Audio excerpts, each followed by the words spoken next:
I'm on live on Instagram, live on Facebook, and live on YouTube. That's wild. All right, let's add the fourth. What's happening, y'all? This is Jack Scullin. I'm here with Josiah Garrett, and we're gonna go through just chatting bass, stories, tips, tricks, recent things we've learned, ways to warm up, all that good stuff. Maybe talk some gear. Yeah, oh yeah, totally. Speaking of gear, I just recently got this Flea Signature jazz bass after his actual 61 Fender jazz bass in shell pink, and I've been getting a lot into like vintage guitar stuff. I don't know if have you ever been to Songbird Museum in Chattanooga? Yes. Oh my God. I have. I played there once. Oh my God. That was cool. Yeah, and I actually just got Geddy Lee's bass book. I don't know if you've heard of that. He probably in the last decade he started collecting vintage basses, and he probably has 250. And the book is like, if you buy the actual book, it's like $120 because it's like Geddy Lee has 250 basses. Yeah, vintage basses, like, and he mainly likes the jazz basses, but I got the one on Kindle, which is only $15, but it just kind of goes through his collection. He does interviews with John Paul Jones, Adam Sick. Clayton, all those good guys. But yeah, this is modeled after Flea's actual 61 jazz bass, and I just learned the story about how he got this bass, where he literally was on tour in Australia, and he just said, I really want a 61 jazz bass so I can be like John Paul Jones. And this guy heard about it, and he literally, what is that? I want to say it's low battery. Oh, it just charges. I think it's good. But anyway, so this guy heard that, and then he went out and he actually found a 61 jazz bass in shell pink, and it kind of like, a lot of colors, like with age, they'll actually turn different colors. Like I think The shell pink will like fade into white. Into white. Into off-white. I think it's Lake Placid blue will eventually turn green. Yeah. But this guy bought it for $35,000 and contacted Flea and was just like trying to get him to buy it. And he really wanted the bass, but he didn't want to pay $35,000, which is really weird to me. No. Because he of course has $35,000 to spare. So he traded him one of his Medulis prototypes for it. So that guy just got screwed because like that is not nearly worth as much as a 61 jazz. But the reason these are like so sought after is, I mean, to me this is just the best bass neck. It's the best bass neck. Yeah, it's just so Thickness. fast. Yeah, it's just the perfect width, super fast, and it has these stack knobs, meaning that for each pickup, this will be for this pickup. This controls the volume, and then this bottom one controls the tone. So you can alter the tone levels on each individual pickup. But I mean, so far, I just love this bass. It's just amazing. You know how I run? I got some knobs on my bass, and I run them all at noon. I don't touch shit. Yeah, no, my pickup's right in the middle. I run a passive, no EQ. Yeah. What kind of bass is that? This is a May bass. May bass. May bass is made by luthier Sean May. This is bass number 12 that he ever made. He's made almost 200 now. So, you know him or friends with him? I have become friends with him since acquiring this bass. Okay. I wasn't at first. So you didn't get it from him, you got it from... I got it from the Music Zoo, which is a store up in Chicago. I mean, I just found it on eBay. Damn. I was just like looking for basses, like searching through. I wanted something custom. I wanted something different, something passive. It's got bird's eye maple fretboard, which I absolutely loved. It was probably the first thing I fell in love about this bass. And then the actual like model with the hoop. This is a camphor burl top. This is walnut on the pickups, and then Babinga, and I think it's a heartwood inlay here in the middle. And I think this is also swamp ash. And so, I mean, it's just got a lot of different kind of woods. I mean, it's a piece of art, really. Oh, yeah, man, it's beautiful. A single through neck, yeah. Yeah, I just knocked my head off. But it's a single through neck, so it's one solid piece that goes all the way through. It's not a bolt action. Yeah, it's beautiful. I love that horn, too. I remember when I got it, dude, I was like, oh, I felt like I was playing art, man. I didn't feel like I deserved it because it was so clean. It was just butter. Oh yeah. Yeah, it's just still been butter ever since. So, yep, it's a May bass. Yeah, my pride and joy is the very first bass I ever had was a Squire P bass, and I Frankensteined it. Mm-hmm. So now the only original thing is the body. I put a fretless neck on it. Yeah. DiMarzio pickups, Yeah. new bridge, and got a windshield ice scraper. Like when it's in the morning, you have to get the ice off your windshield to see.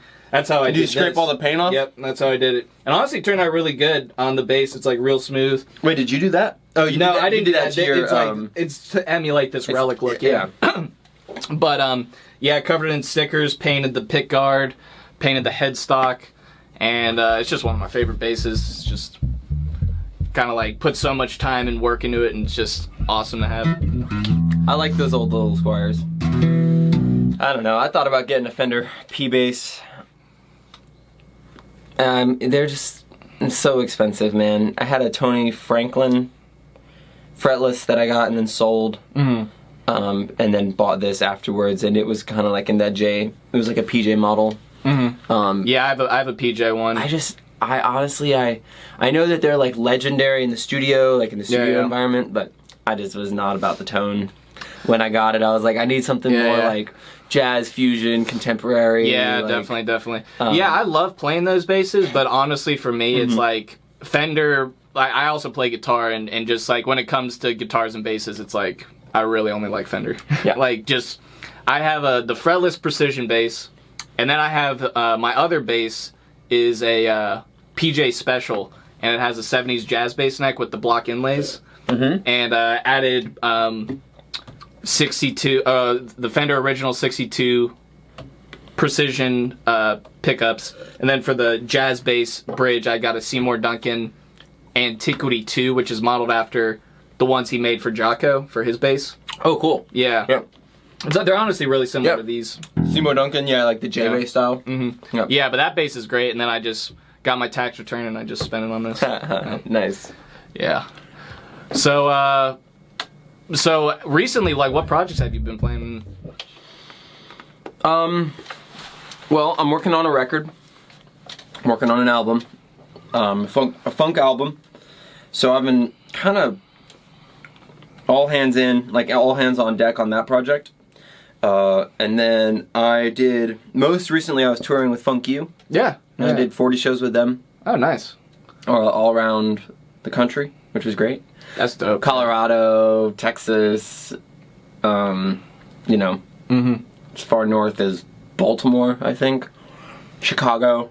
I mean, we did oh yeah. We didn't go any further. Those guys tour. Yeah. I mean, they're on the road. Yeah, for sure. They do the damn thing. Yeah, so that was fun. So I miss those boys. I miss playing with them. Mm-hmm. No, I'm about to go back to school, so I'm not doing any touring right now. I'm just kind of I was out there, out in the world touring, and now I'm trying to reel it back in and kind of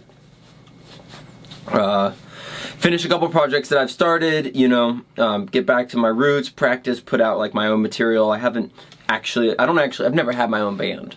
Yeah. I've always just been a fill-in freelance player. And I've got some ideas, and I've when I was with Funk You, I was oh man, I've got a lot of funk ideas for songs, but I never really brought it up because when I was with them, it was never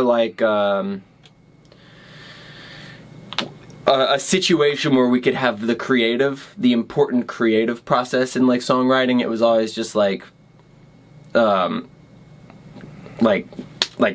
need to rehearse for tour, we need to go on tour. Yeah, I mean that's pretty much the exact situation. You need to learn 20 cover songs for this wedding set. It was not hey, let's jam and be creative. So I'm trying to kind of step into that role right now. I've been working with some musicians here in Athens, working on my record, which it's gonna be a while, but it's gonna be a nasty funk record. Nice. Yeah, it's gonna be sick. So that's what I've been doing. Dope. Yeah. Yeah. Trying to go to grad school for music. What specific? Probably bass at Georgia State. Yep. Oh. Yep. Okay. So that's my freshman and sophomore year. I was doing classical composition. I also play upright bass. So I was in orchestra playing operas, symphonies, and then I also did jazz combos. Yeah, at Georgia State. Mhm. Did you like it? Yeah, I mean, I just completely got burnt out though. Yeah. I mean, a lot of people don't realize it's like, because I mean, me specifically. So I was in high school, and my really good friend Ben, who I've been playing with him forever. Like, Yeah.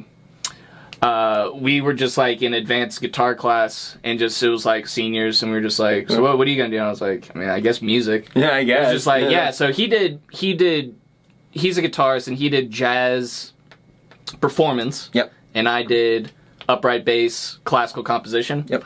And, you know, to be a full-time student, you have 12 credit hours, so that's 4 classes. Yep.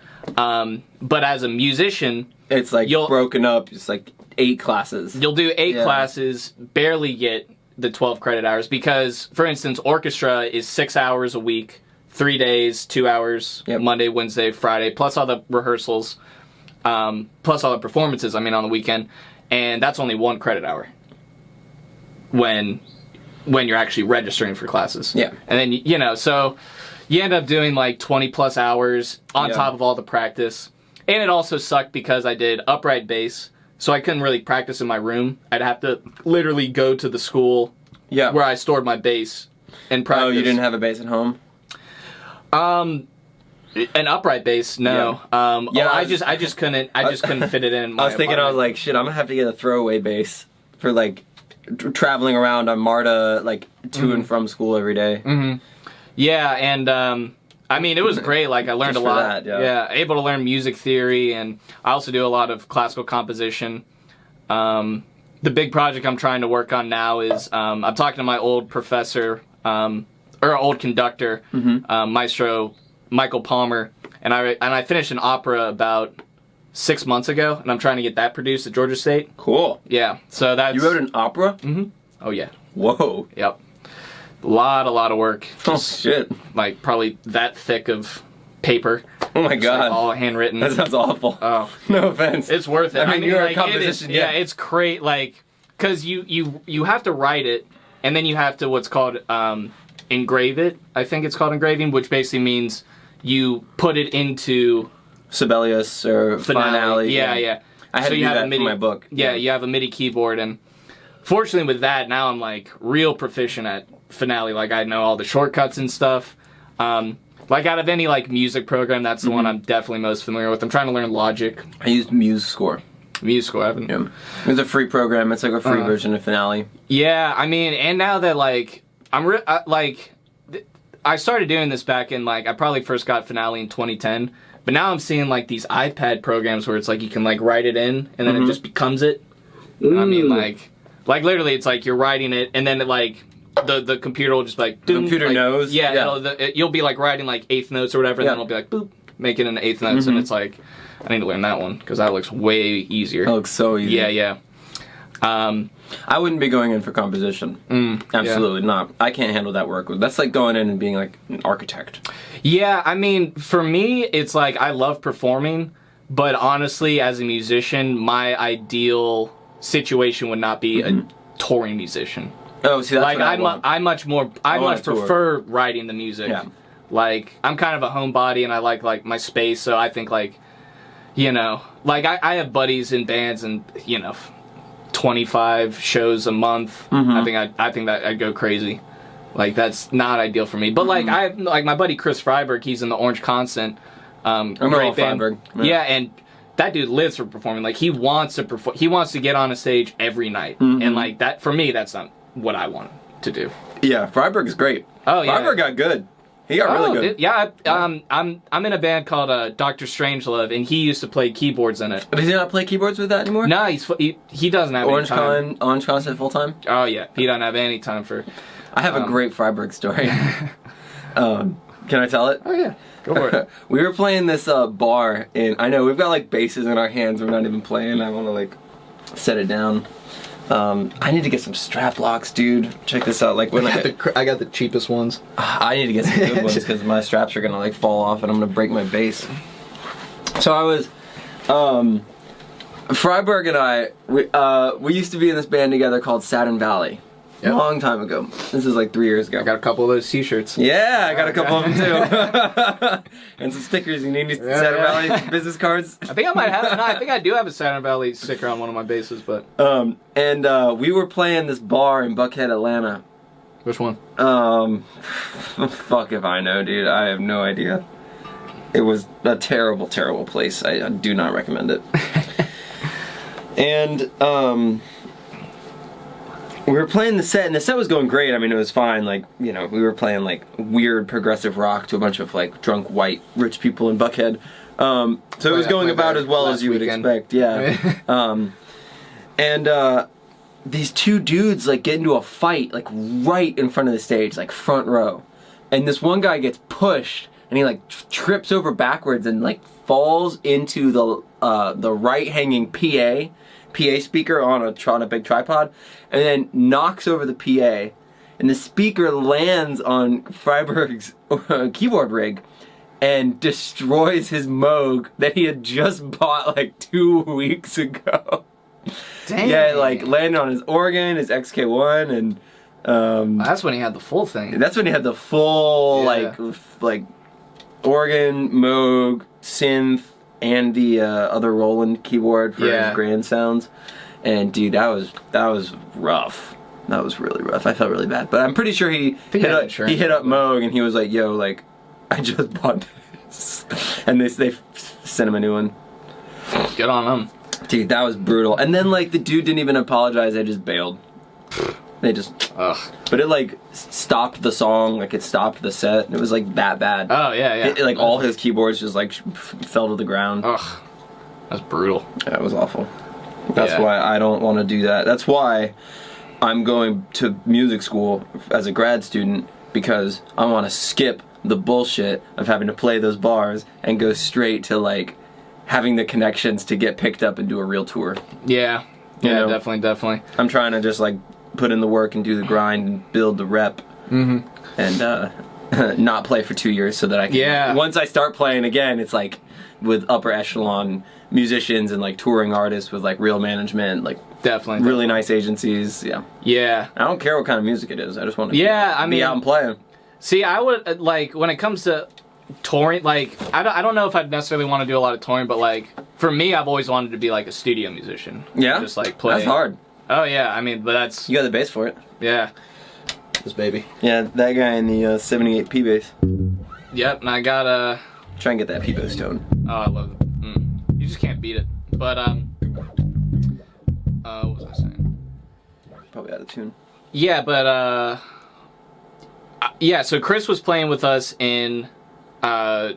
Strangelove, and speaking of funky, we actually produced our first album with Will Clark. Yeah, he has his own studio and does great work. Yeah, Prada. I've been down there. Yep, a couple times. And that band we haven't played in over a year because we pretty much released our album, and then like within a month, our drummer was like, "Hey, I got an offer from my job to move to Colorado, and they're offering me double the salary." Yeah, and it's kind of like, yeah, all right, bye. You got to do that. Yeah. But we finally got a new drummer, so hopefully doing that project again. But this past year, I haven't really been playing too much bass. My main gig has been doing mandolin.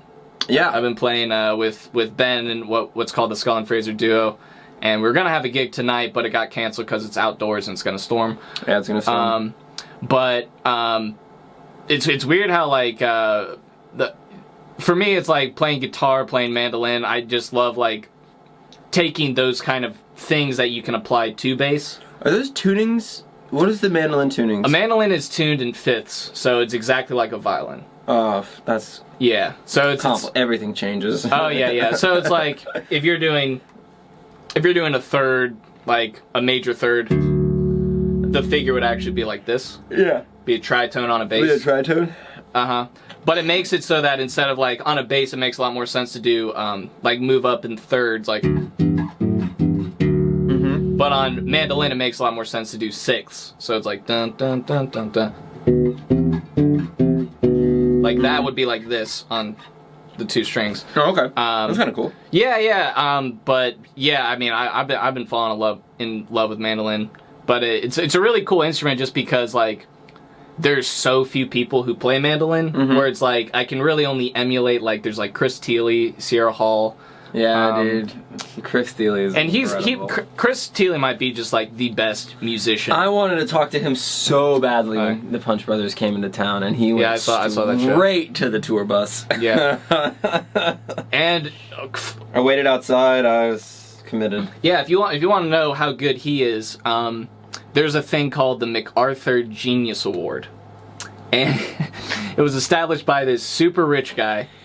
And it's been going on, and they basically, you can't enter in the contest, but every year they pick someone, and they just give them $500,000 for just being exceptional genius and whatever Chris they do. Thiele won Chris Thiele won that probably 3 years ago. You know, he was the second youngest author in Mel Bay history at 19.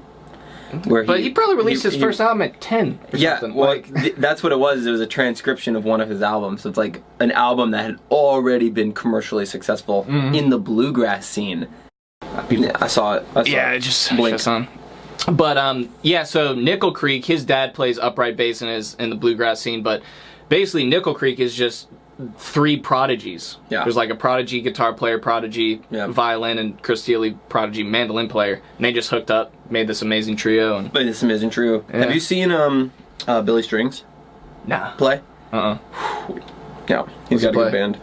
He plays guitar in a bluegrass group, but they like do some really organic jams. They do some really interesting, like jamgrass. Okay. Jamgrass. But this is really good, and he's a young kid too. Oh, nice. And he's kind of blowing up on the scene. Yeah, and Chris Thiele just did some songs with the Fearless Flyers, the guy from Wolfpack. Yeah, sick, dude. I love that. Songs. Nate Smith and Joe Dart. Joe Dart, man.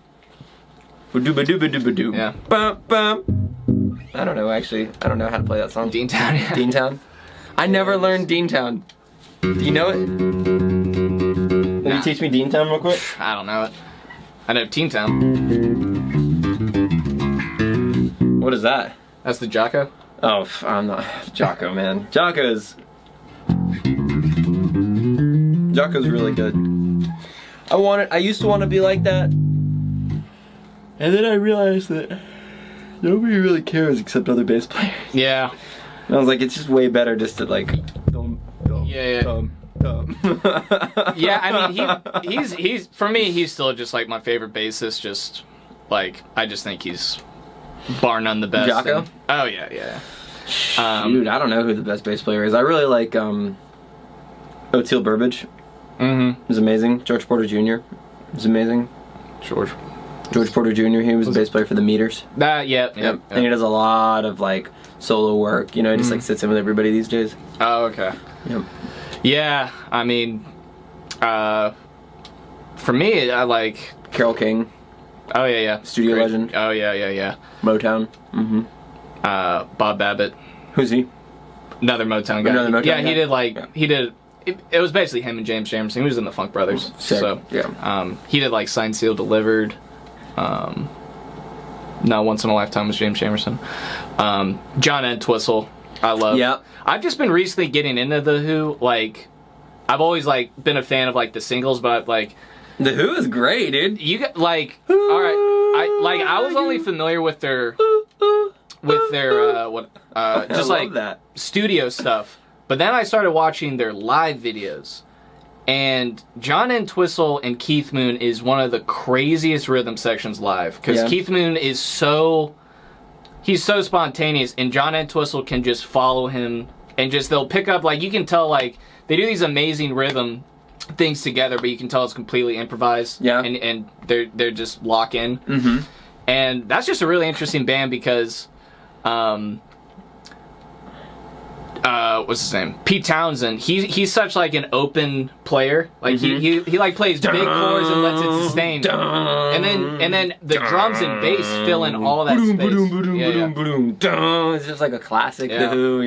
Yeah, and I mean, as far as like bass goes, like Jocko's credited with like coming up with a lot of like the techniques, and there's like Larry Graham is said to like start slap, but John Entwistle kind of like did everything. Like he was doing tapping stuff, popping stuff.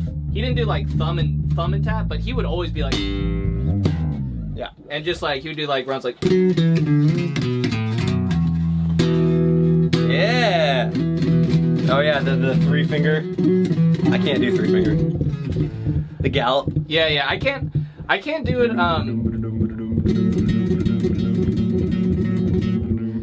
Yeah, but like one thing I found, like, because I could never get into the. I guess we'll get into like the technique side, or like some things like. We can talk technique. Yeah, You yeah. want to talk technique? So recently, I was. I got a bunch of bass players on my Instagram. So Oh, beautiful, They want us to talk technique. Yeah. So one thing. So Geddy Lee does this, and it's a really interesting thing that I picked up. So he basically plays with one finger, where James Jamerson would play with one finger, but he would call it like the hook, and he would just do like. But Geddy Lee would kind of do. He has a very like. It almost sounds like slap. It almost sounds like. But what he does is he goes. Oh, he like does the in He and goes out. up, yeah. Oh, my finger doesn't like that. And you get this like real cool, like kind of like percussive, like. Hey, look at my shaker. I'll join you.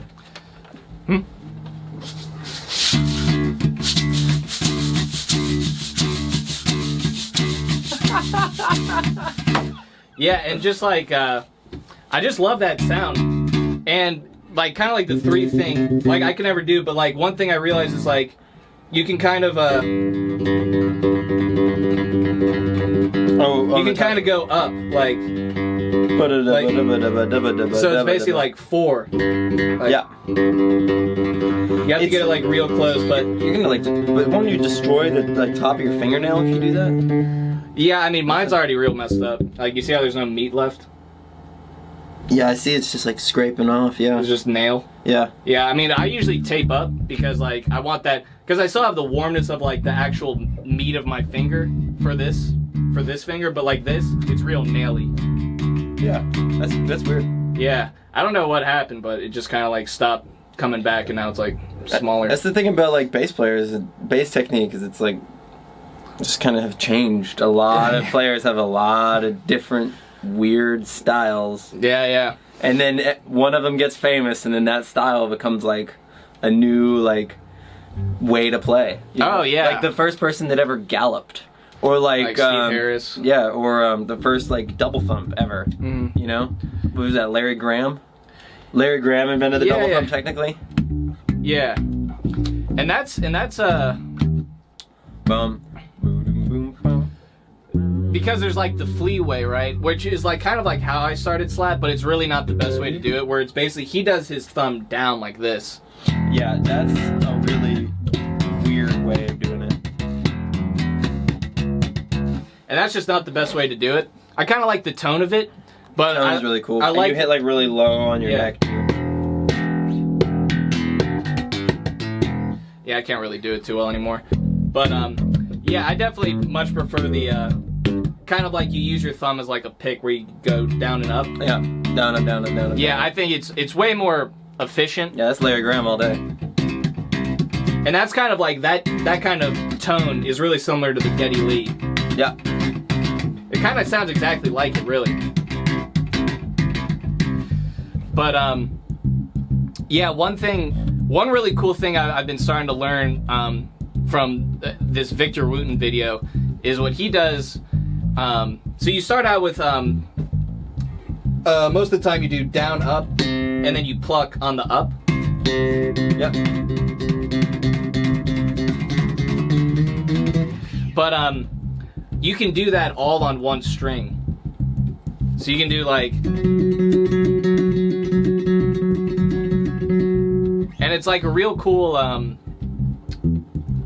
It's one of those things. It's like I think with any kind of right hand technique, the best way to like learn it is to just like basically lay in your bed and watch TV and just like Do it during commercials?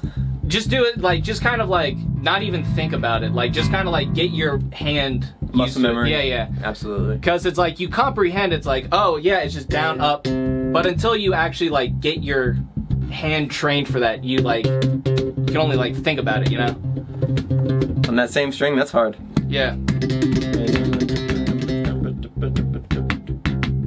Yeah, on any string except the top string, that's mad difficult. Yeah, but yeah, one exercise I would do to like learn it is I would do. I think the key is to basically like when you're on these lower strings. I feel like cutting in the top of my nail. You know, like on the string above it. I think you might. This is a 5 string, so you might have a little bit wider bridge spacing than I do. Yeah. So you do a little bit. So there's just a little less room for me to like kind of get in there. Yeah. And as a 5 string, I actually have a wider bridge spacing than normal. I have a bigger neck than most basses. Yeah, yeah. This one. See, that's one thing. I've never been a 5 string guy. Like I just. It limits you in a couple ways. Well, and that's for me, it's like I've never really wanted to go lower than a D. Like than a low D, and if I do, then I'll just go to drop D.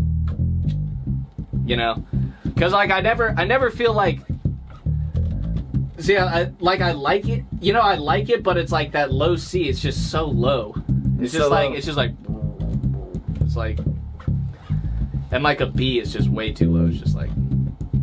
So it's like whenever I think about a 5 string, it's like just go to drop D, or I think John Ferrara. Isn't his 5 string where he has a high C instead of the low B? Yeah, but he also plays in drop the E flat. He plays in E flat. He tunes down a half step. Oh yeah. Because he wants to hit low E flat and not low D for some reason. Yeah. And that's one guy. See, I've never been big into like tapping. Well, actually, I kind of do. Like, I love the Billy Sheehan stuff, but it's kind of another thing where it's like I like watching Billy Sheehan, but I never really like listening to him. And what's that song? Addicted to That Rush. Have you heard that song by Mr. Big? Oh, it's crazy. He does like this tapping thing where it's like, it's kind of like the Eddie Van Halen where it's like you do on your left hand the same as your right, so you do.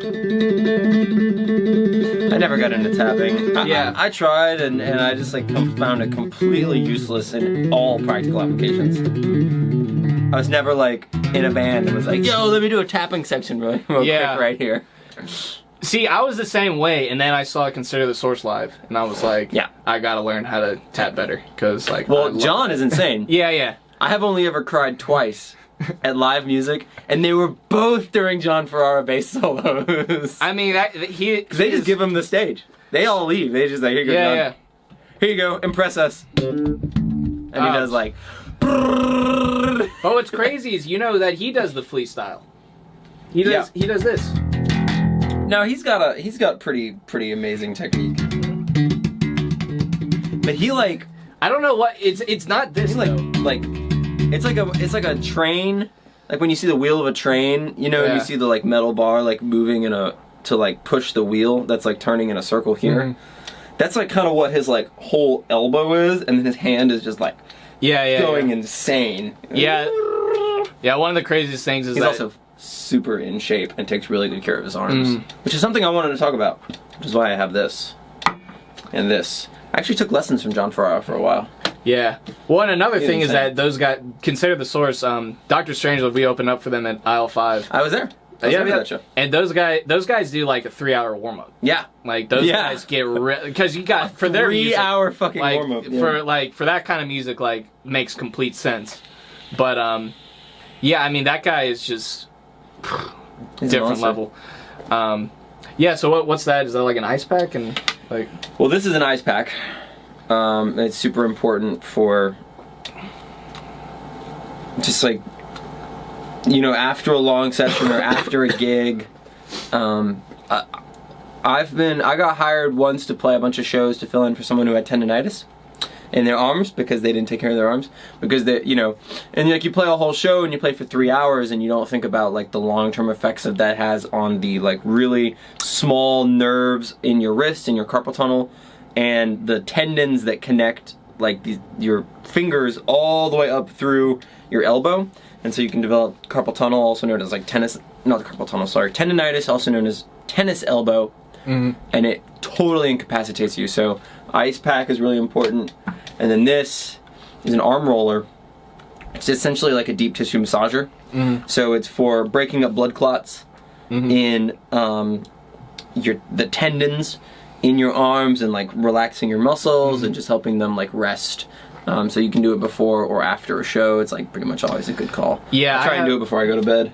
Yeah, I have one of those. My arms feel great. It's like this little thing. It's made of wood and it kind of emulates like a thumb.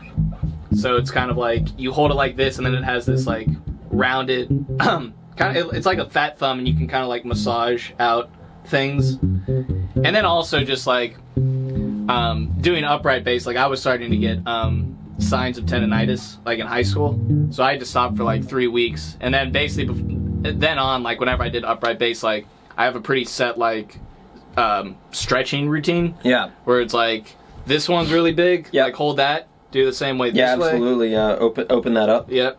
Another big one is to just do this. Like do it as wide as you can for 10 seconds. Yep. And then close them. Yeah, I do it like that. And then also a big one is wrist rolls. Yeah, wrist rolls. Wrist rolls. Also I'm big into stretching out each individual finger. Like yeah, you have to for upright because that's it's just so much more work that your fingers are doing. And a big one is this one. Which one? Like where you bring your thumb over and stretch this a little bit. Oh, cool. Yeah. I don't never do that. Like I just do it like that. You just kind of hold it. Yeah, I like that. And you kind of... Yeah, pull it down. Yeah. Something I heard that I've taken very seriously is you never want to like shake your hands. Like, you never want to go like this. Oh, really? You want to like open and close them really fast. But then if you shake them, you can actually pinch a nerve. And then it can be really dangerous. So I see people warming up and they'll like shake their hands. It's like, no. Don't do that. Yeah. Let me learn you. Yeah, so I guess like your kind of favorite style of music to play is funk, definitely, right? Yeah, I like metal too. I mean, I like all stuff. Yeah, I used to play. I like a lot of metal, hardcore scene. I like funk though. Yeah. Funk is my favorite. So, what do you think? Like, as far as what are some of your bread and butter funk techniques? Like, what's some kind of things that you find it's like I do this type of lick a lot. Like if you're jamming in like E minor or something, like what's kind of like some of your bread and butter techniques to do? If I'm jamming in E minor, that's this one.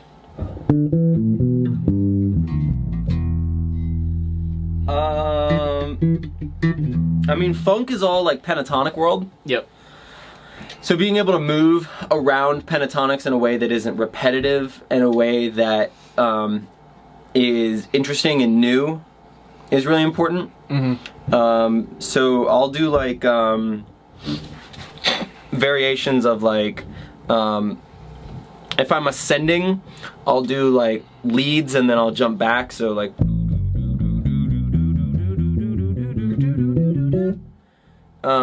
Or if I'm descending, I'll do the same thing in opposite.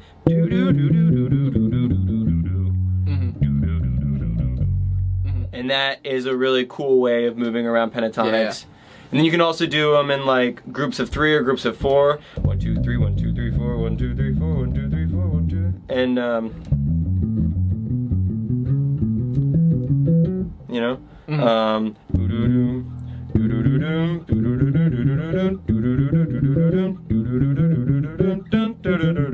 that's like a horn line right there. Yep. You know, so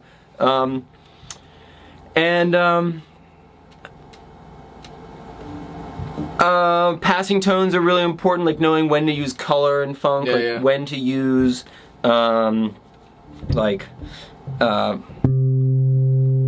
fives, bends, you know, knowing what a major minor is.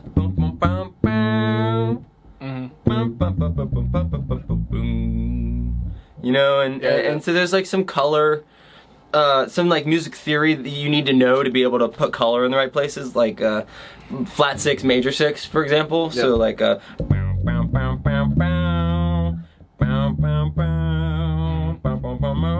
yeah, speaking of flat 6, major 6. Flat 6, major 6 is important. One big. This is just like this is something I learned recently. Well, not.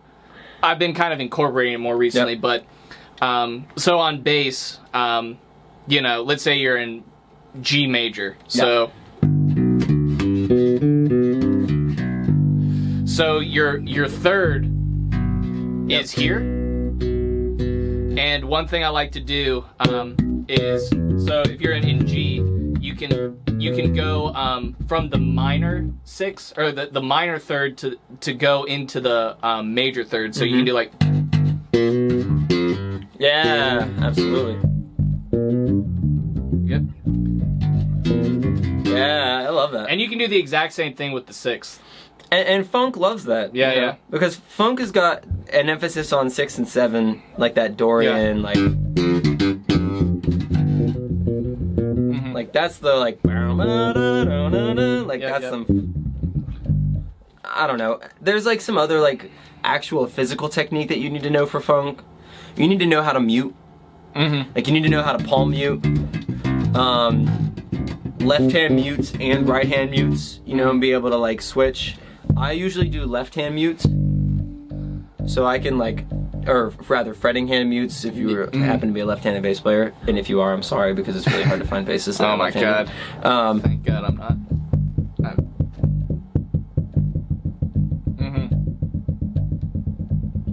Yeah, just ghost notes, dead notes. Which is, you know, kind of important. Like what is hip, you know? Oh, Tower Power.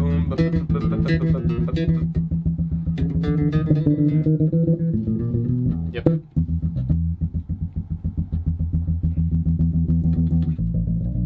You kind of like builds up into that using like ghost notes, Oh, and that yeah. takes years and years of like of finger strength and practicing. Yeah, another staccato, not ringing, playing the frets in the right place, no buzz, finger strength. I mean, it's all pretty much standard bass technique. Like a good hook. Those kind you know of about the hook, like wrist shape.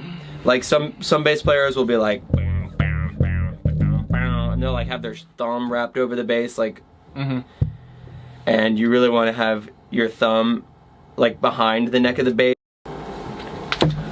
The thumb controls where, like what position you're in. If you're in a first position leading with your index, or if you're in a third position leading with your pinky. Yeah, like that's kind of what I basically an upright bass. So since it's fretless, it's really, really important to have that. I call it a C shape. A C shape? Yeah. Yeah, like exactly. holding a doorknob. Yeah, like holding a doorknob. Totally. Because having that C shape is really, really important for upright bass, and here's why.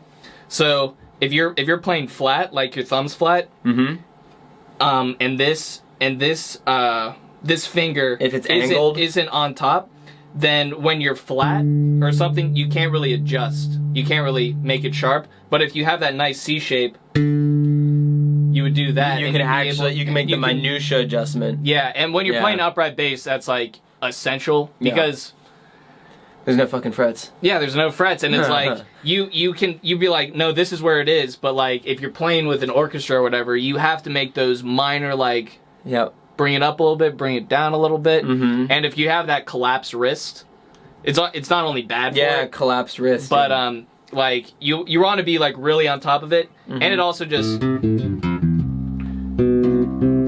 versus like you're just not as mobile. You're just not as mobile. Yeah, you can do so much more. Yeah. But another funk trick this is something I really like to do because it's an easy way to get a do compressor if you want to be a funk bass player. That's all else I have to say. Yeah, I need I usually do I used to have a really good bass EQ, and that was good, but I've never really had a compressor. Dude, it's so worth it. Yeah, it's I the best pedal. need to get one. But I got too many pedals as it is. But a really good funk technique that I like to do is because it's really, you can do it really fast and it's not a lot of effort, and it'll kind of go into another technique I like to do. But you just do and you can do it really fast because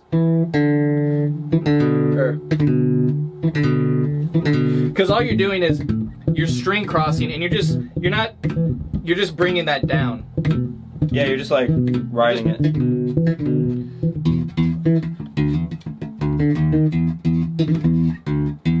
Yeah, it's I I know what you're talking about. I'm sure that there's a term for that where you just like ride down all of the strings.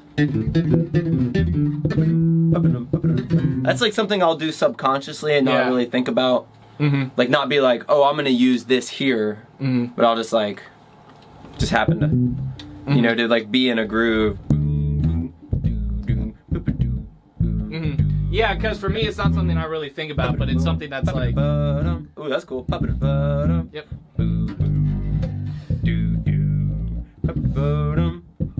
That's fun. Yeah. And that's...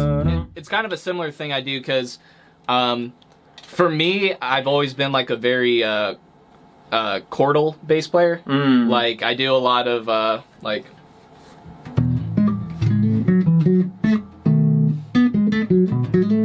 We're also classically trained, so like... Ooh!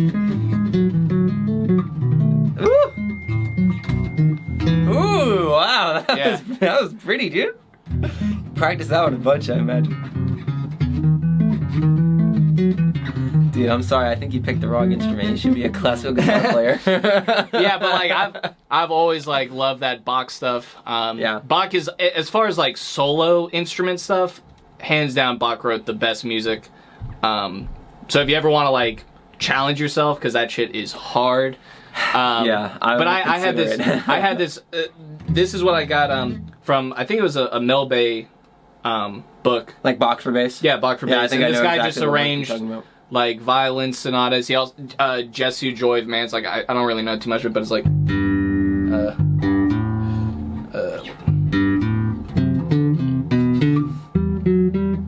I can't really remember it, but it's just like that's it. Just like some crazy shit.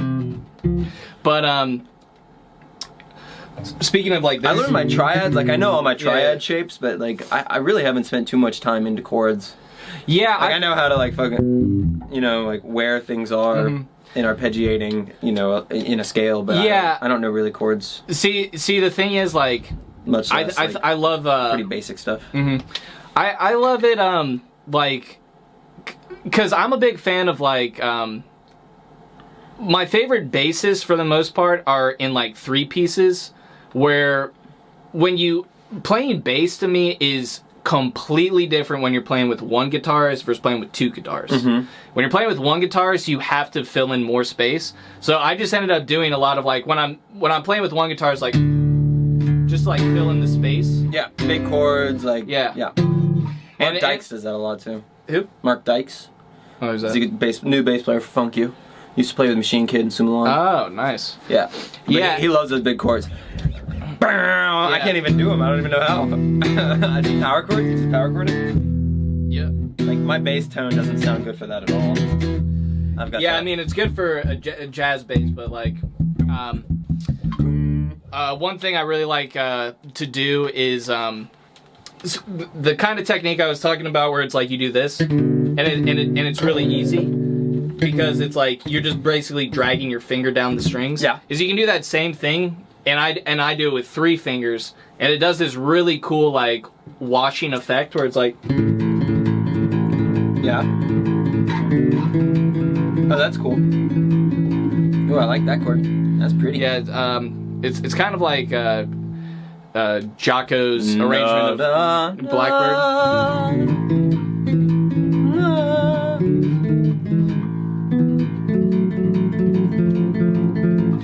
That's gorgeous, actually. I love that. That with like a chorus pedal. That's one of my favorite pedals to use. Speaking of, I love. Run me through your pedal rig. Man, you don't have a compressor. Yeah, which is the only pedal that I have. So tell me what you got. All right, so chorus pedal. I'll bring it back. So about 4 years ago, I got my pedal board stolen out of my car, along with a really cheap knockoff Stingray bass for like $300. Great cheap bass, but great cheap bass. My pedal board got stolen, and 2 pedals I really miss out of those was first the Enigma cue balls by Electro Harmonics. Best envelope filter I know on the bass. cue balls. Yeah, so that's a fun pedal. It's one of those pedals where it's like. Well, no, I know the cue balls. Yeah. All envelope filters are like this, where it's like you have to get the knobs so like at the perfect level, and then once you find that like perfect tone, you're just butter. But then it's like you'll pack up, and then one of the knobs will move, and then it's like, oh, I lost it. It's like I can't remember. But like I had this dialed in setting on the cue balls because most of the time it sounded bad. Like most envelope filters, if you don't have the knobs right, dialed in, it sounds bad. It just sounds bad. But like when you had the knobs just right on that envelope filter, and that's like one of my favorite pedals, and I'm sure it's since you like funk, you love envelope filters. I actually have a Digitech synth wall up there. Oh yeah. Which is it's got a couple really nice envelopes. And it's pretty manageable. It's not super finicky. Yeah. But I hear you. I was watching a documentary about Red Hot Chili Peppers, and they showed like all of the pedal boards. And he plays cue ball. Well, I don't know if it was a cue ball in there per se, but I remember it was like 4 or 5 of the exact same envelope filter pedal glued into different positions for like so that. Yep. I have 2 envelope filters for that exact reason. And they were like seriously like super glued into place so that they wouldn't move, so it would just be the consistent sound every night. Yep. I thought that was pretty funny. But that pedal got stolen and I haven't replaced it. But the pedal that I miss so badly was this Carl Martin bass chorus. It was a $320 pedal. I asked it for Christmas probably when I was in high school. And let me tell you, that pedal was just the best chorus pedal. That was my favorite pedal ever. And the tone you hear on Jocko Continuum, which is like one of my favorite tones, you could get that exact tone. Oh yeah? And I just like I got the insurance money from like getting it stolen, but I ended up getting a really cheap, which I have currently is a Dodd. It's the DoD chorus. $25 used as music go around, but honestly, sounds really good on bass. Makes good pedals. So you played their meat box. The DoD meat box pedal. The only DAWs I've played is that one and their envelope filter, and I wasn't a big fan of the envelope filter. I wasn't a big fan of the envelope filter either. The meat box it's an octaver. Oh, nice, yeah. But it's a sub-octaver. It's pretty nice. Yeah. Moving on to my octave. I have the OC3. Yeah. Which is great pedal. And speaking of pedals, I'm a big believer in. I think it makes total sense. Always buy pedals used. Like go to used music shops. Music Go Around a Little Burn is probably the best one. Yep. And just scope the scene. Just go every 5 months. Yeah. See what they got. And we've got Musicians Warehouse here in town. Oh yeah. That's another local. Yeah. Did you hear Guitar Center's going out of business? Really? Yeah, you didn't hear about that? No, is this recent? Yeah, I mean, there were people speculating about it, but apparently Guitar Center's just been hemorrhaging money for years. Yeah. And is like completely, I mean, I don't know the specifics, but I know that like, people are like, oh shit, Guitar Center's like, might go out of business. Like, I mean, it doesn't surprise me. They tried to switch to the, hey, we also teach lessons. But, I have some friends that are teachers, actually. Yeah, no, I mean, honestly, it's like I love Guitar Center, but it just makes sense. I buy most of my gear off Reverb. Yeah, I don't buy anything from Guitar Center ever, unless I'm in an absolute pinch in a town I've never been before. Need a cable and I need a cable or a string or it's something. I don't know. Yeah, I mean, or I just have $100 that I want to like go get a fuzz pedal or something. Yep. You know. Yeah, I mean that doesn't surprise me. But that's a damn shame. Yeah, I don't know. It's the whole landscape of retail is shifting, and like the whole landscape of giving lessons. Like I tried to set up a online platform where I could attract students and give lessons online, and it is so difficult. I couldn't convert anybody. I gave away hundreds and hundreds of copies of my books to people, but it's just really hard when you don't like have a institution in place where people who want to take lessons are already willing to go.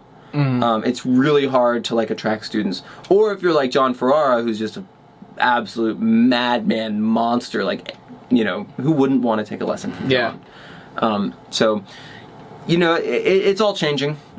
It's all changing. I mean, there's places like Jam Play and like Reverb. I mean, I wouldn't be surprised if Reverb started to do like lessons. They made like a lessons portal. Because you can make some money on that, like an online lessons portal. Yeah, or classes. kind of like Linda, like LinkedIn Learning or Creative Live. You know, ooh, that's good. I'm gonna DM David Lowery about that. Yeah, I mean, because like my day job is digital marketing. Digital marketing. Oh yeah, you know all about it. And I mean, you see that landscape shift. Like you said with conversions, man, it's like out of 5,000 impressions, you might get 1 or 2. What a shoot if you're lucky. I mean, I have a ton of people be interested, and I would email people all the time. Yeah.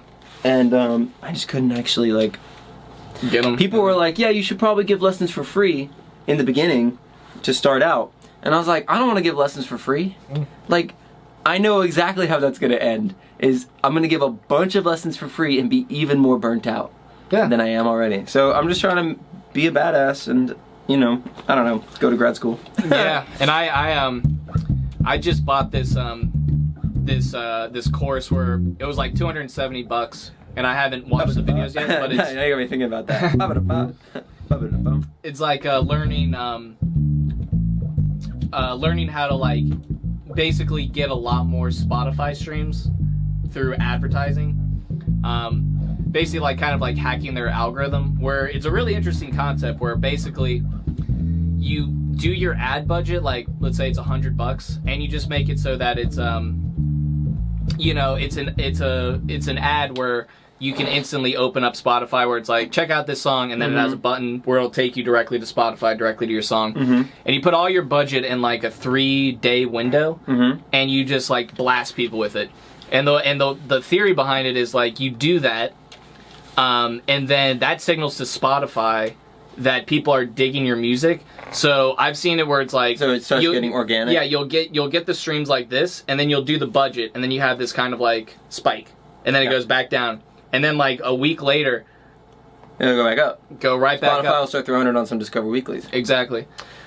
Yeah, I've the whole like playlisting meta is really interesting right now, and I don't know whether it's a better ROI to spend money on like direct to consumer advertising, like Facebook, Instagram, advertising, even like, you know, Spotify advertising, or if it's better to like hire a playlist company, like Playlist Push, that takes your song and distributes it out, kind of like the Publicist of the old magazine days. Yeah. Like, do you stay DIY and hope that your song is good enough to like build organically, or do you just go ahead and fork over the like, maybe it's $300 for Playlist Push, but you're like kind of guaranteed a more middle of the road like organic growth, you know, like linear growth, whereas advertising is kind of like a crapshoot. Yeah. Because if Spotify doesn't want it, then they don't want it, you know? Yeah, well, that's a really interesting thing about right now, where a lot of bands kind of still do the old model where it was before the internet, where they think it's like, we're gonna grow by touring a lot and hitting these markets. Yep. But I think now it's like you gotta build the market online. You have to get people like to listen to your Spotify stuff, listen to your music, make a lot of videos, like literally just have a rehearsal, and then you just set up a camera like this with a boom mic. That's what we're doing. We're content marketing right now. And then you just because I think with digital marketing, the problem a lot of people have is that they don't realize, and it's with any marketing really, how much work is required. How much work and consistency. Like if you want to, and it's the same thing with like bass playing, where it's like you'll be playing a lot, you'll be practicing a lot, and you feel like you're not getting better.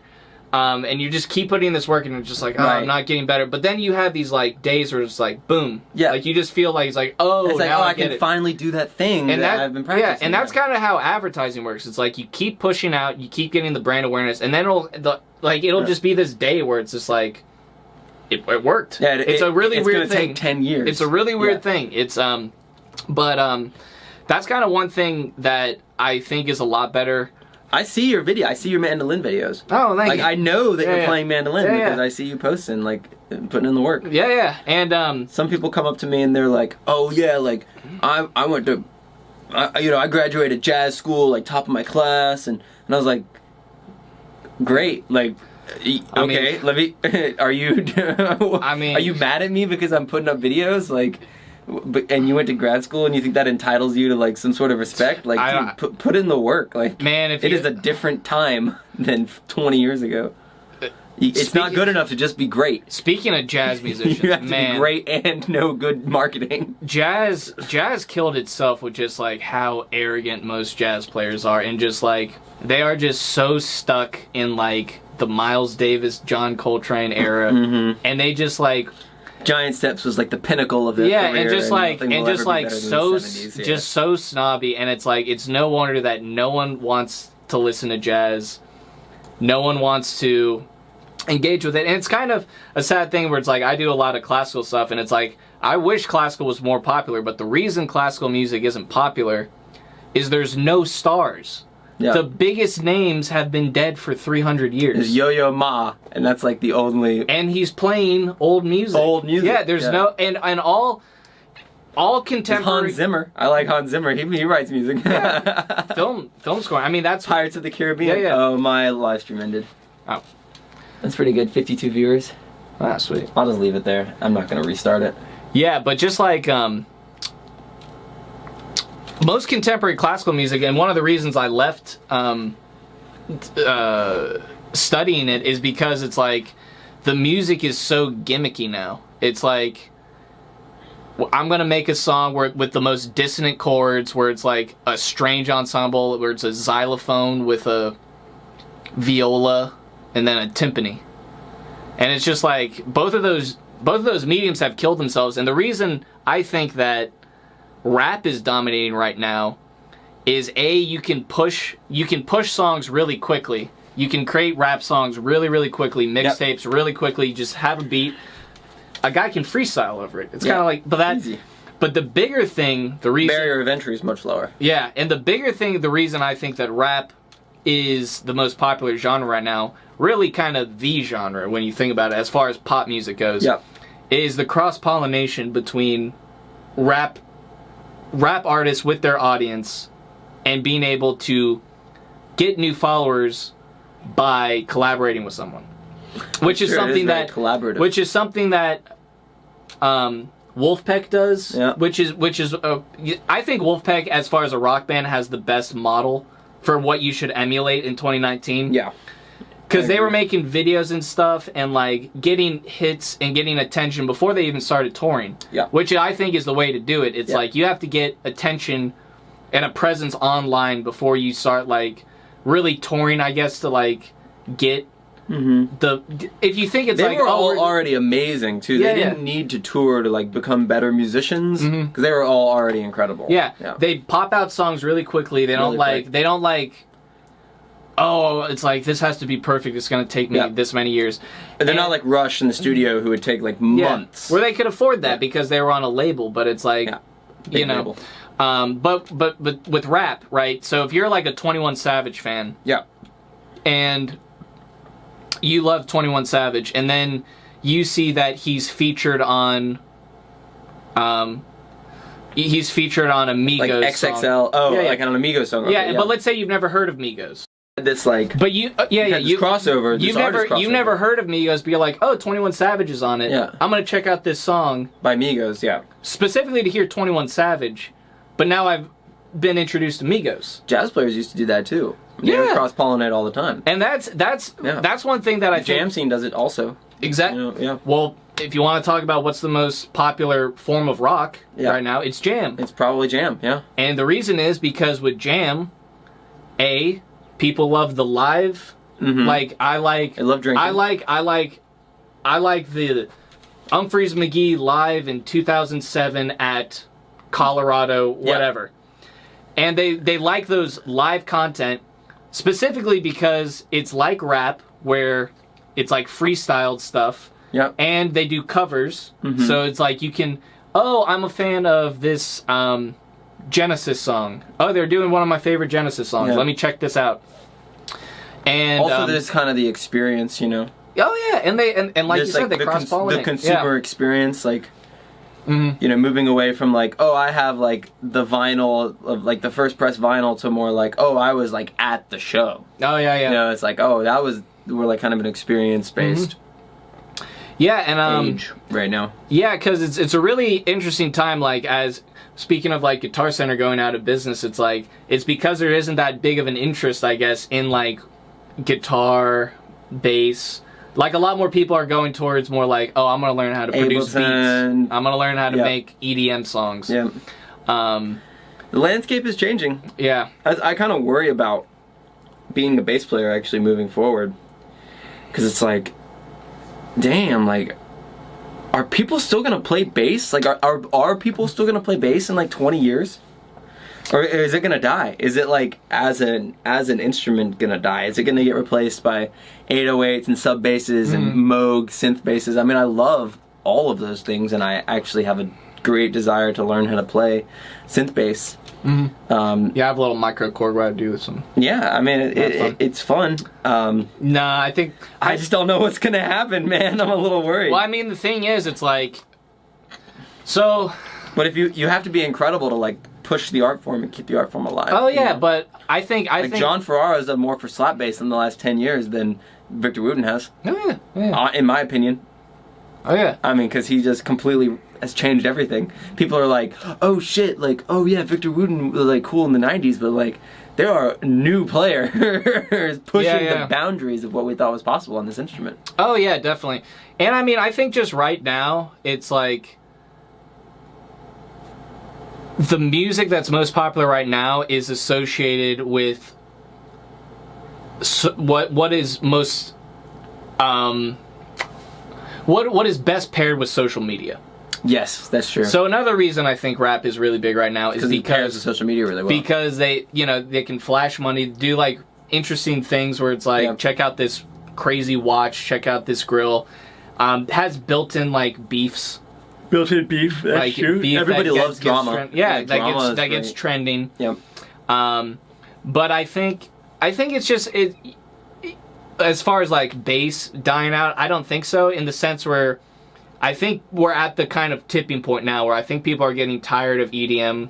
People are kind of getting tired of rap, and I think it's like something else will come very soon, which will, because think about in 2010. 2011, EDM wasn't that popular, and then like an artist like Scullin, it was like drum and bass. It was like kind of underground, yeah. It was underground, and then Twin, yeah. And then I think like an artist. I think for me, my big introduction where I was like, "What is this?" was like Skrillex. Yeah, me too. Everyone was like, "What is this?" Wow, like, everyone I remember was like Skrillex, that. yeah. And then the first time I was like, "I love this shit." Yeah. And then for the next like 5 to 6 years, the biggest pop songs would be like an EDM beat with like, the breaks or whatever. It'd be like some girl singing about whatever, and then it would do the da da da da da da da. And then it'd be an EDM drop, and you'd be like, EDM how drop. did this happen? I'm gonna use the restroom real quick. I gotta. Sorry, I'll be right back. Hold that thought. Coming right back. Facebook.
Sounds very good. hello, 2 people watching me on Facebook Live. I'm just gonna say waving. So what were we talking about? Rap? I don't know, man. What were we talking about? Yeah. Look at my phone. Yeah, so I mean, I would say like we were talking about like the biggest pop records would be like EDM based or like rap based. Yeah. And I mean, I think people are kind of shifting over because it was so well paired with social media. But I think people are so used to social media that I think it's gonna evolve back into. I think we're gonna have like some kind of renaissance. That's what I believe. I think rock is dead right now, pretty much. But I think rock will be pop soon. Oh no, I didn't turn on my Wi-Fi for that live stream. I'm a dummy. Sorry. Are you good? Now the quality. Oh, I hope the quality is okay. Sorry, I gotta micromanage my digital content. No, that's fine. That's not too bad. Hey, what's up, Drews? I was by this super rich guy. Oh, I really should have turned on my Wi-Fi. Dumbass. Yeah, I don't know. Rock is kind of. I agree that rock is kind of like has saw its peak and is now fading. And like, there's a couple old grungy rock bands that are a little pissed about it. But like, did you see that? Like, I don't remember who it was, but it was some like classic legendary rock band, like the Doors or something, or or Jim Morrison said it's like we're gonna get replaced by some guy on a laptop. Yep. Yeah, that was Jim Morrison. Yeah. Yeah, and I mean, yeah, but like, you know, you the next big hit is gonna be made by some kid in his bedroom on a fucking laptop. You know, like the Old Town Road, the Lil Nas X song. Like that's a garbage but fucking song. That goes back to I hate that song. No, me too. I'm just gonna say it. The beat, it's not even well produced. It's the lyrics are terrible. It's like not even good singing. And the dude's from Sweden. He's like not even like. Well, no, that goes back to the biggest reason that's popular is because it's memeable. It's memeable. It's like it's so how hip hop and pop culture have like smashed into this. Yeah, you know. It was you can't control it. I can criticize it, but I'm like acknowledging that we can't control it. Yeah. Right. So that's another that reminds me of another thing. So it's like. It's kind of like with advertising now, where advertising, if you watch TV ads now, they've always been pretty bad, but they are awful now. And I think the best ad campaign of the past like decade was the Colin Kaepernick Nike ad. That was pretty cool, yeah. Why? Sparked a lot of controversy. Because it was memeable. Yes. People reproduced that in thousands of ways, you know, with rephrasing that tagline. I think it was like to sacrifice. What was it? Do you remember? I don't remember. It was something like where it was like. Luckily, I'm not from my computer.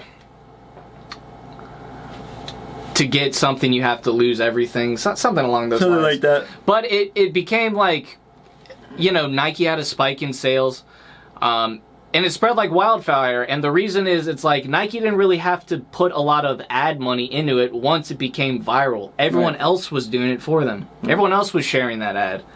And that's kind of like how it is with music. It's like, we know that Lil Nas song because like I was flooded with it on my Instagram feed when it came out, when it had Billy Ray Cyrus, you know, and all these different memes, and then it was like, all right, I'll listen to it.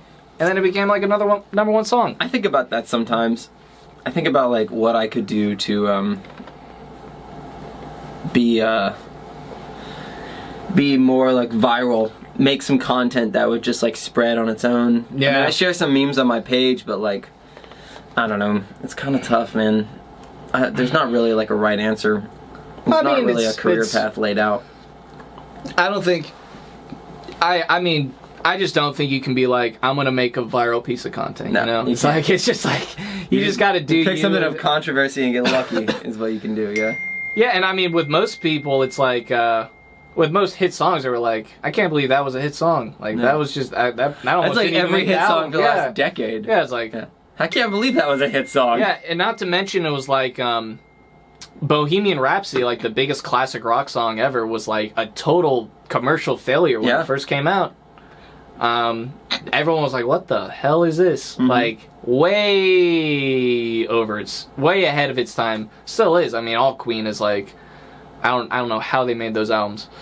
That's my second favorite band. Queen? Oh yeah. Who's your first favorite band? Led Zeppelin. Led Zeppelin. Yeah. Sick. Those guys changed a lot of the rules too. Yep. And I know they plagiarized quite a bit, but they didn't. Who? Led Zeppelin. Really? Oh yeah. Well, They did a lot. they borrowed a lot, but I mean, they borrowed a lot. they did it better. I mean, Dazed and Confused was pretty bit. Babe, I'm Gonna Leave You is pretty bit. Their early stuff, but like kind of 3 on.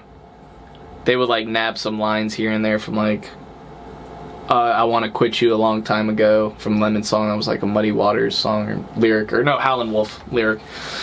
Yeah. What are you gonna do? Yeah, I mean, You have to take the lyrics and the melody for it to be copyright.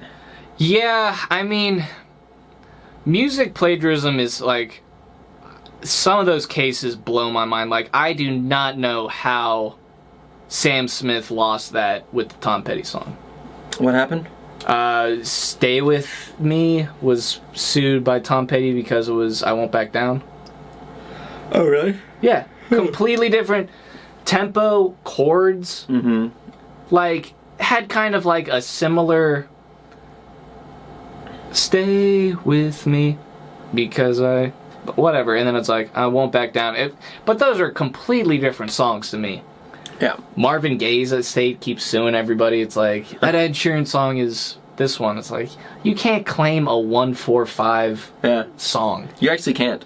Yeah. You actually can't. You can't claim chord progressions. Well, every song in Western music, I mean, just like tonally, it's built around 3 chords, 1, 4, and 5. Mm-hmm. Like, you can play 95% of pop songs with those 4 chords. Yeah. And that's the blues. And the blues got it from like old classical stuff, like built around like that's a cadence. Like a 5 to a 1 is a cadence. A plagal cadence is 1-4-1. Intellectual property is a tough thing because we tried to put ownership on this on music, which is like an expression of emotion and ideas because we needed to sell it commercially. Yeah, it's a tricky issue, but I agree that most of those lawsuits don't make any sense, and sometimes lawsuits make a lot of sense and don't win, which blows my mind. And it's also the thing where it's like, all right, you want me to be really far out? Right. It's like most really far out stuff will never be like commercially successful. It's like, oh, I'm gonna do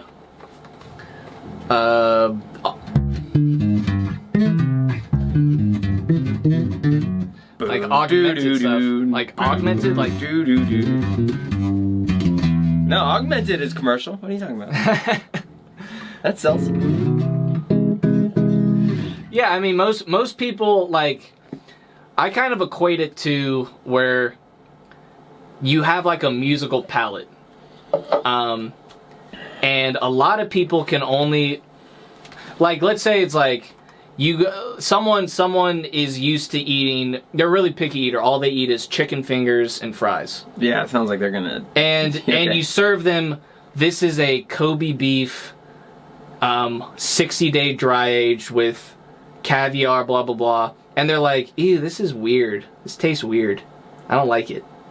It's like most people's musical palates are like, their ears can only really handle like, yeah, pretty simple stuff. That's how we were before we really got into music. Just like most people like. I've grown a love for that though. Actually. Yeah. Well, yeah, me too. I mean, I love the whole spectrum. I mean, I love chicken fingers and fries. Yeah, it's like, I love chicken fingers and fries. I also love Kobe beef. Yeah. Actually, I don't. I also don't like chicken fingers, but I like French fries. Yeah, but I mean, everyone's palate is different. I'm just like, it's just. And that's what's most hooky too. And it's just like, it is what it is. Play them pretty chords.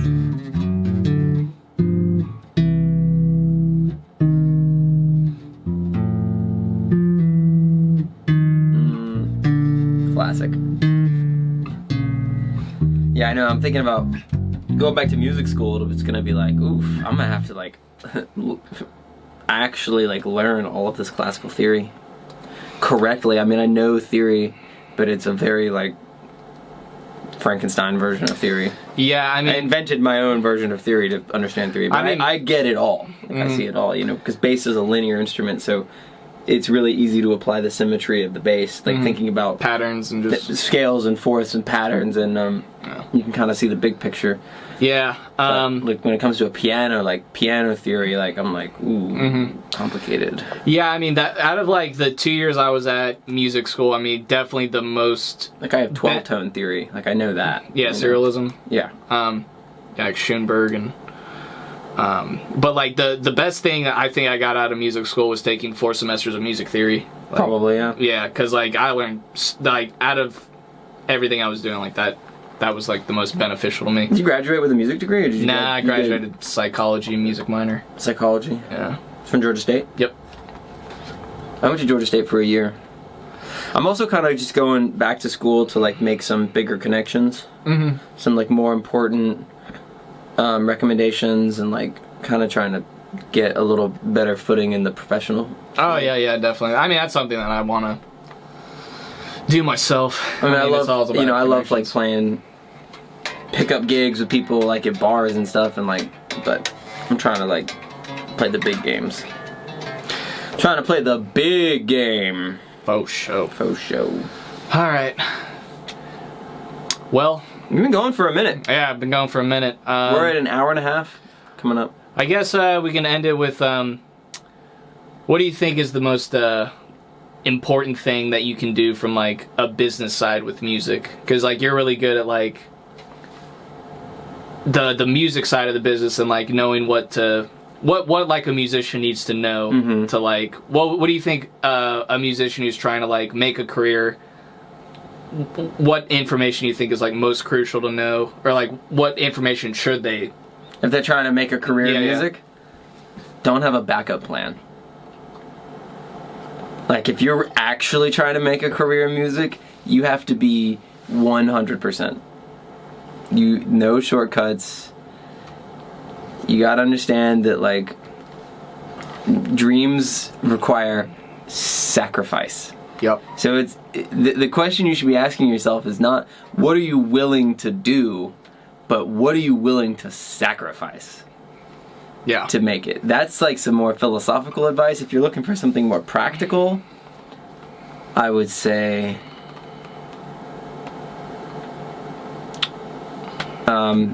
you know, I like this thing that Gary Vee says a lot, which is like, don't worry about like the follow count, the subscriber number. Just be real, just do you, do it 100%, put out content every day, be authentic. You know, and like if it works, it works, and if it doesn't, then it doesn't. You know. Yeah. It's like it's not guaranteed. That's kind of the thing. That's the fear. You know. Yeah, I mean, kind of like speaking of that, it's like a lot of people fear like they don't put out content because they're like too worried about what people perceive of it. Yeah. So they end up just not. It's like I want. Then they don't put out content. Yeah, it's like I want to be a songwriter. It's like, so how many songs have you recorded? It's like, oh well. I'm waiting to get like professional. It's like, why don't you just record with on your phone? That's exactly right. Yeah. Content. Yeah. Perfection is insecurity in disguise. Oh yeah. That is what I will say. Yeah, that is the biggest one. Like when it comes to music, do not be a perfectionist. And even more important is never try to appeal to an audience.